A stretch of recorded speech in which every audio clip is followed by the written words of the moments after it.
Fancy seeing you guys here.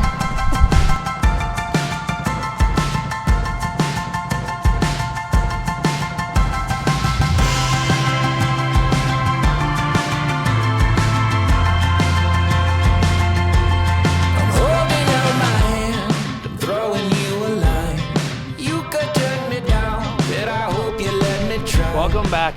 Welcome to the worst day so far. Let's catch you up on what's happened so far. We spent our first week of Portugal exploring the northern town of Fujifilm. Known for its small town charm and stunning landscapes, this town hosts one of the world's biggest surf competitions every winter. He said there was no waves today.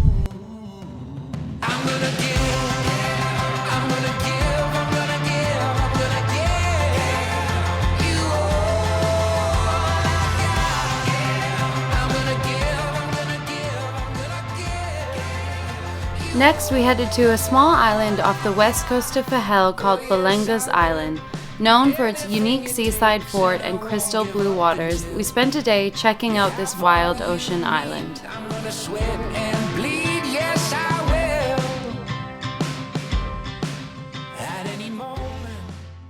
And today we made our way via bus to a little town here called Vila do Bispo in the southwest corner of the Algarve. We had originally booked through Workaway a volunteer position for the both of us to work at a dog rescue centre for about 7 nights. Which we were so excited. If you've watched any of our other videos, we're always picking up stray dogs.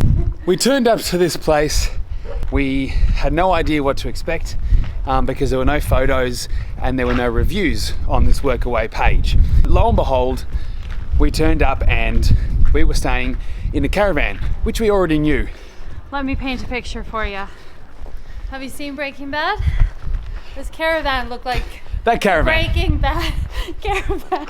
It was dilapidated. The caravan was on like cinder blocks sitting in the front yard. They looked like they hoarded quite a bit. There was junk in the front yard. There were body parts in my yard! And so we made a decision that we weren't going to stay there. So we had to find a ride back into town. And the problem is that we don't have accommodation. So we had been scrambling on Airbnb and Hostel World.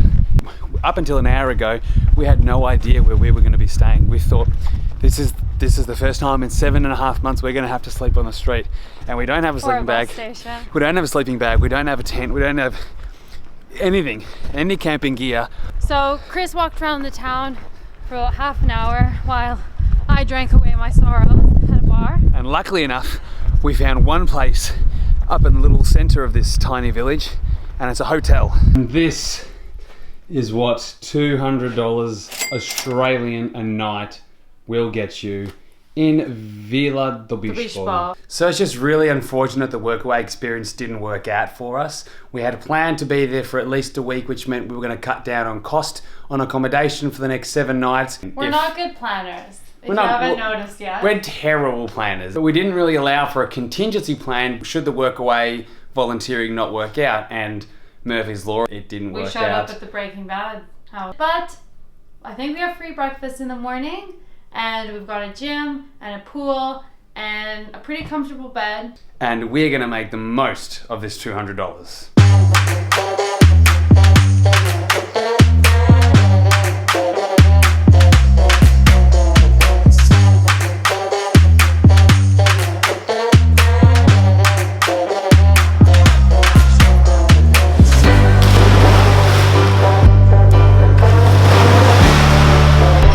Definitely going to make good use of breakfast.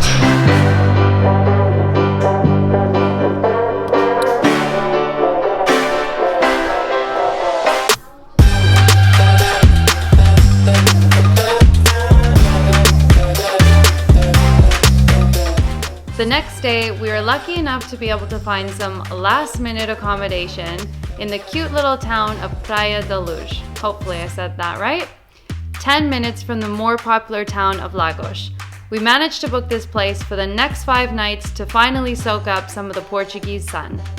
We've got, mind the mess, we've got our little kitchen area. It's got a whole little living room area, bathroom, and bedroom. So for some people, they might still find this a little bit basic. For us, this is perfect.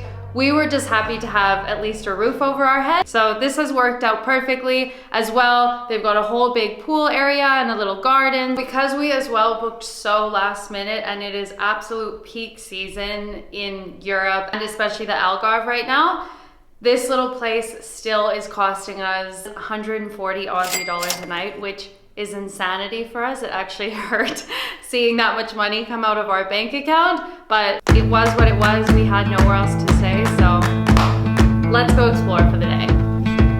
We're staying in a little town called Praia da Luz, which translates to the beach of light. So we have to catch a bus to get into Lagos, and we're gonna do some exploring.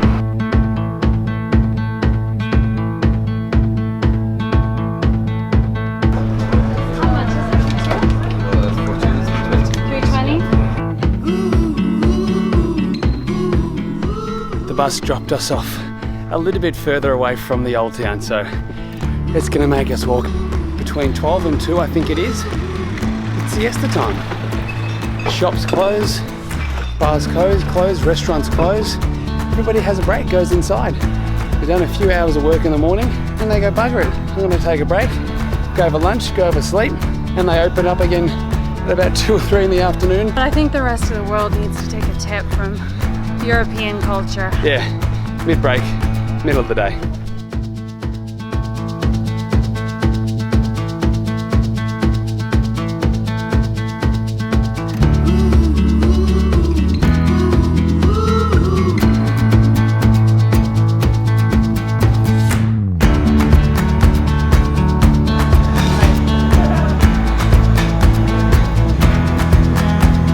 Got our vegan ice creams, chocolate and banana, and I just found out that they are the gelateria, the gelato shop of the year in 2019. So better be bloody good.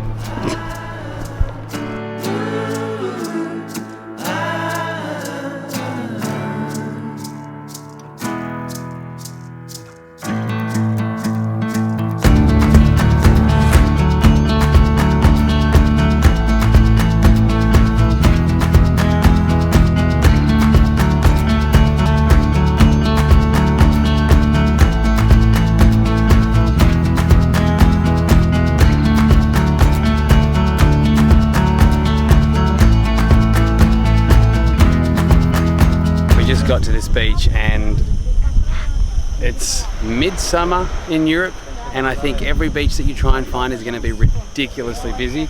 We just got to Praia Estudante and as you can see it is chockers. So there's a little gap that goes through the middle. We're going to another beach. We're going to see if we can get through and hopefully it's a little less busier.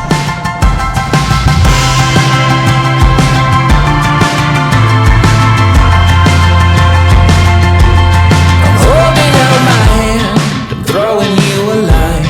You could turn me down, but I hope you let me try to be all I am. I'm a makeshift man, yes I am. Thanks for watching. Don't forget to like and subscribe, and join us next week for our last stop in Portugal as we wander through some traditional seaside towns and discover what people call the Venice of Portugal.